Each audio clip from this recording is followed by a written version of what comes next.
열왕기상 15장 1절에서 16장 28절까지는 남유다의 두 왕과 북이스라엘의 5왕에 관한 기록인데, 오늘 우리가 읽은 15장에서는 남유다의 두 왕 그리고 북이스라엘의 두 왕에 관해 기록하고 있습니다. 15장은 크게 세 문단으로 나눌 수가 있습니다. 8절까지는 남유다 제2대 왕이었던 아비암의 통치에 대해서, 9절에서 24절은 남유다 제3대 왕이었던 아사의 통치에 대해서, 25절에서 34절은 북이스라엘의 제2대 왕 나답의 통치와 바하사의 반란 및 바하사에 대한 평가를 기록하고 있습니다. 오늘 이 가운데서 11절에서 15절 말씀에 대해서 잠시 살펴보겠습니다.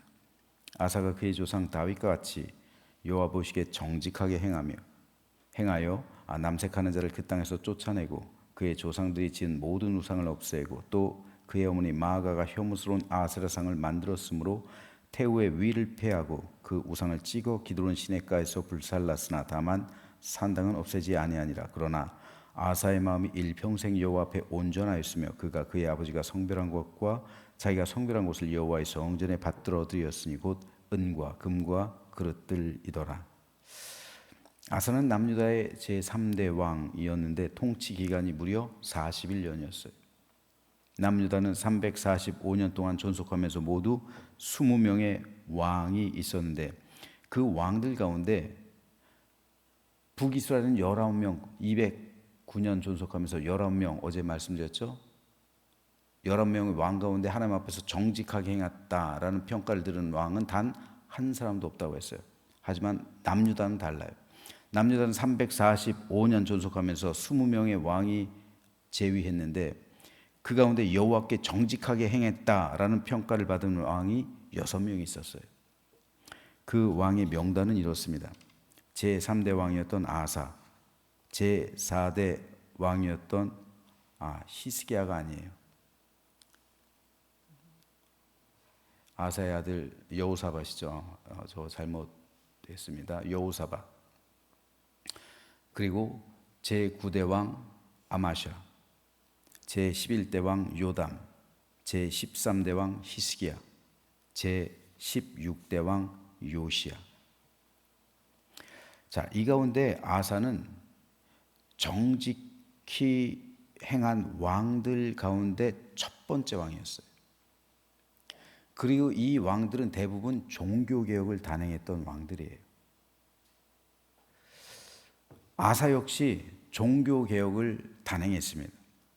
솔로몬의 타락으로 이스라엘 나라가 남북으로 분열된 이후 왕에 의해 첫 번째 단행된 종교개혁, 즉 르호보암과 아비암, 이때까지 이 이스라엘의 종교제도, 즉 여호와 하나님에 대한 신실한 믿음이 무너졌어요. 그래서 그 믿음을 다시 한번 새롭게 해서 종교개혁을 일으킨 왕이 제3대 왕 아사입니다. 아사는 우선 남색하는 자를 그 땅에서 쫓아냈어요. 여기서 남색이란 동성애자들입니다. 그리고 그의 조상들이 지은 모든 우상을 없애고 심지어는 그의 모친 마아가가 우상을 만들고 우상을 숭배했다는 이유로 태우의 위를 폐해요. 즉 대비의 자리에서 물러나게 했단 말입니다. 그리고 모친이 만든 우상을 찍어서 기드론 시냇가에서 불살라버립니다. 그 정도로 아사는 철저하게 여호와 하나님에 대한 신앙을 회복하기 위해서 종교개혁을 단행한 사람입니다. 그뿐 아니라 그의 아버지와 그가 성별한 금과 은을 여호와의 성전에 드렸어요. 하나님께 드렸단 말입니다. 즉 제산을 솔로몬처럼 사유화해서 자기의 사치와 향락과 호화스러움을 위해 사용하지 않고 여호와께 드려서 하나님을 위해 사용했던 겁니다. 그래서 11절에서는 아사가 그의 조상 다윗같이 여호와 보시기에 정직하게 행하였다라고 기록하고 있고요. 14절에서는 아사의 마음이 일평생 여호와 앞에 온전하였다라는 평가를 남기고 있습니다. 그런데 아사에게도 한 가지 단점이 있었어요. 아사의 종교개혁이 하나 부족한 것이 있었어요. 아사의 종교개혁은 너무도 훌륭한 거죠. 너무도 위대한 거죠. 솔로몬 이후로 르호보암, 아비암 이때 이르기까지 3대 이르기까지 타락해왔던 그 신앙을 다시 회복한 종교개혁이기 때문에 너무도 중요했던 것이었습니다. 하지만 이 종교개혁은 한 가지 빠진 게 있었어요. 한 가지 불완전한 것이 있었어요. 이 한 가지 불완전함으로 인해서 이 종교개혁은 완성되지 못했습니다. 그것이 바로 14절에 기록되어 있는 것처럼 다만 산당은 없애지 아니하였다라는 것입니다. 산당이란 원래 이스라엘 백성들이 세운 것이라기보다는 가나안 원주민들이 자신들의 신에게 제사하기 위해서 산 위에 세워두었던 제단들이에요. 즉 이방 신전들입니다. 성전이 세워지기 전에는 이스라엘 백성들이 산당에서 하나님께 제사를 드렸어요. 솔로몬이 1,000번제를 드린 장소도 기브온에 있었던 산당이죠. 하지만 성전이 세워진 후로는 산당은 폐지되어야 마땅합니다. 이 산당에서의 제사를 금해야죠. 산당은 우상 숭배의 장소였기 때문에 각 마을마다 산당들이 있었어요. 그리고 그곳에 가서 제사를 이스라엘 백성은 그곳에 가서 제사를 드렸어요. 정기적으로. 그렇게 되면 그들의 믿음이 변질되고 타락하게 하십시오. 왜요? 거긴 우상 숭배 본거지이기 때문에요. 마치 기독교인이 교회가 없다고 해서 절에 가서 예배 드리는 거랑 똑같은 거예요. 여러분, 우리나라로 말하자면 산당하고 제일 비슷한 장소가 선앙당이에요. 선앙당. 즉 각 마을을 지켜주는 수호신을 모신 장소이기 때문에 마을 사람들은 그곳을 지날 때마다 선앙당을 향해 절을 하고 가죠. 인사를 하고 가죠. 신을 향해. 또 돌, 나무, 오색, 천 등을 놓고 지나다니잖아요. 선앙당이 그런 곳이잖아요. 또 선앙당 옆에 보통 장승이 세워져 있잖아요. 우리 마을을 지켜주는 수호신이잖아요. 사실 이것은 무속신앙에 가까워요. 그런데 이스라엘의 산당이 바로 그런 성격의 것이에요. 따라서 산당을 없애고 산당 제사를 폐지하는 게 마땅하잖아요. 우리나라도 유교가 국교가 되면서 조선시대 선앙당 같은 거 다 없앴잖아요. 무속 신앙을 다 없앴죠. 그리고 숭유억불 정책을 시행했잖아요. 유교를 국교로 삼고 불교를 억압했잖아요. 무속 신앙을 배격했잖아요. 마찬가지로 이 구약시대 유대인들 역시 종교개혁을 온전히 단행했더라면 이 선앙당 같은 역할을 하는 이 산당을 없애야죠. 하지만 아사는 이것이 전해져 내려오던 관행이다라고 해서 없애지 않았어요. 아사의 종교개혁이 완성되지 못한 이유가 바로 여기 있습니다. 아사는 모든 것을 다 잘했는데 한 가지, 산당을 없애지 않았어요. 그는 분명 하나님께 온전하다는 평가를 받았고 정직하게 행했다는 칭찬을 받았지만 그럼에도 그가 놓친 단 한 가지의 실수로 인해 그의 종교개혁은 완성되지 못했어요. 그래서 백성들은 여전히 산당에 가서 제사를 드려요. 즉 신앙이 혼합된다고요. 이교도들이 드리는 제사와 여호와 하나님께 드리는 제사가 혼합돼요. 그리고 여호와 하나님께 드리는 제사는 성전에서 드려야지 왜 산당에서 드려요? 자기들끼리. 그럼으로써 순수한 여호와 하나님에 대한 신앙이 혼합되는 결과를 가져오게 되었고 이후로 산당은 다시 우상 숭배 온상으로 자리하게 됩니다. 다시 우상 숭배를 하게 돼요. 이스라엘 백성들이. 산당이란 이 장소가 남아 있기 때문에 그곳에 가서 또 다시 우상 숭배를 하는 거예요. 즉 아사는 우상 숭배의 근원지를 남겨두는 아주 큰 실수를 한 겁니다. 그래서 그의 종교개혁을 불완전하게 만든 거예요. 여러분 잡초를 뽑을 땐 뿌리째 뽑아야죠. 그냥 밑둥만 잘라내면 어떻게 돼요? 겉으로 볼 땐 잡초가 없죠. 하지만 시간이 흐르면 또다시 잡초는 자라납니다. 뿌리가 제거되지 않았기 때문이에요. 마찬가지로 죄의 뿌리가 제거된 종교개혁이 진짜 종교개혁이죠.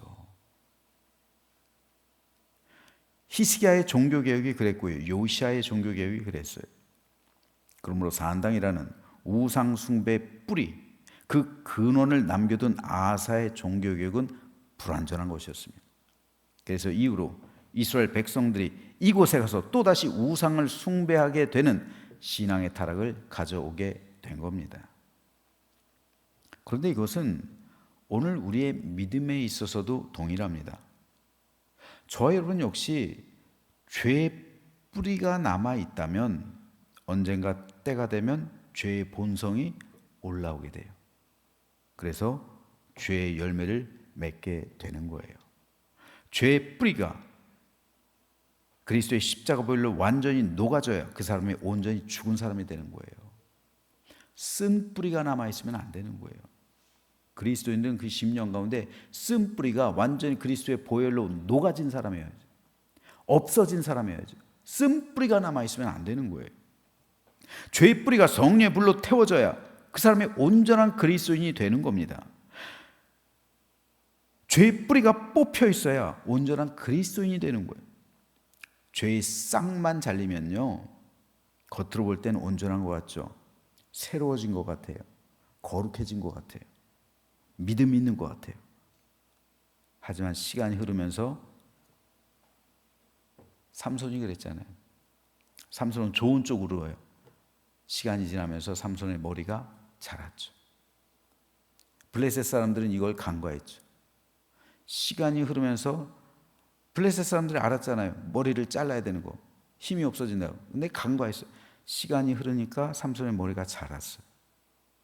그래서 힘이 나서 기둥을 무너뜨리고 다 죽었잖아요. 3,000명이나 되는 사람 다 죽었잖아요. 마찬가지예요. 죄의 뿌리요, 시간이 흐르면은 뿌리가 남아있으면요, 언젠가 이게 내 속에서 자라나기 시작해요. 그래서 기회가 되면 죄의 뿌리로부터 죄악의 이파리가 퍼지기 시작하죠. 내 심령 가운데. 그리고 죄악된 열매를 거두게 되는 거예요. 적지 않은 목회자와 성도들이 이런 상태로 지내고 있어요. 죄의 뿌리가 뽑히지 않았단 말이에요. 그리스도의 보혈로 녹아지지 않았단 말입니다. 성령의 불로 태워지지 않았단 말이에요. 단지 지금은 죄의 싹이 사라진 것 같아요. 그러나 뿌리를 뽑아야지 그 삶이 온전한 믿음의 삶으로 되는 겁니다. 그렇지 않으면 언젠가 죄의 열매를 거두기 마련이에요. 식당에 가서 음식 먹을 때 머리카락이라도 하나 나오십시오. 사람들이 난리치죠. 그까진 머리카락 한 올이 뭐 대수겠습니까? 분량으로 따진다면 그 얼마나 0.001%나 되겠습니까? 그런데 식당 주인은 머리카락 한 올 나왔다고 해서 싹싹 빌면서 사오고 음식값도 안 받아요. 머리카락이 걸진데 그 음식에서 바퀴벌레가 나온다면, 파리가 나온다면 어떻게 했어요? 그 이물질은 음식물의 0.1%도 되지 않아요. 하지만 그 0.1%도 되지 않는 머리카락, 이물질, 그것으로 인해서 그 음식은 부정한 게 돼요. 못 먹는 게 돼요. 1kg짜리 음식이 있다고 한번 생각해 보세요. 근데 그 음식 속에 똥이 1g 있다고 한번 생각해 보세요. 그 음식 먹을 수 있는 사람이 있습니까? 못 먹는 거예요, 그거. 그 음식은 부정한 거예요. 정결한 음식이란 다른 게 아니라 오염된 것이 들어가 있지 않은 음식을 말하는 거예요. 마찬가지로 정결한 믿음이란 오염된 것이 섞이지 않고 들어있지 않은 순수하고 깨끗한 신앙을 말합니다. 우리 하나님께서 우리에게 원하시는 믿음이 바로 이런 믿음이에요. 그런 의미에서 아하사의 종교개혁이 불완전했던 거예요. 왜냐하면 죄의 뿌리, 오염된 산당을 남겨두었기 때문이죠. 그리고 그 뿌리가 자라나서 다시 이스라엘 백성들은 우상 숭배를 하게 됐어요.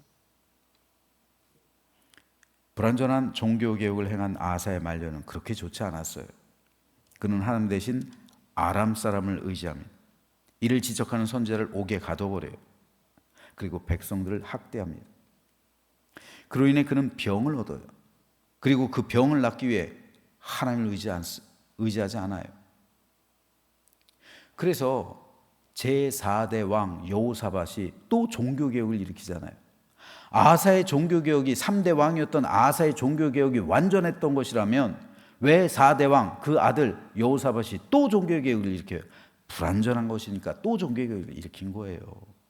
그래서 여호사밧은 그래도 온전한 종교개혁을 하게 되는 것을 볼 수가 있습니다. 그러므로 저는 저와 여러분 모두가 하나님 앞에서 정직하고 순수하고 깨끗한 믿음을 온전히 회복하게 되기를 소망합니다. 내 안에 죄의 뿌리 뽑아야 돼요.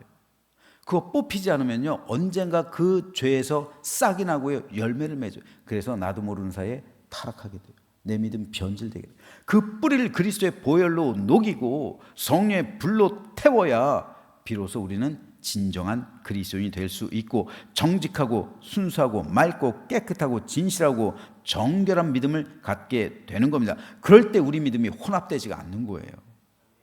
그럴 때 우리 믿음은 온전하게 되는 겁니다. 바라기는 저와 여러분 모두가 이런 온전한 믿음이 되기를 소망합니다. 그래서 하나님께 칭찬받는 거룩하고 복된 믿음이 되시길 주님의 이름으로 축원합니다.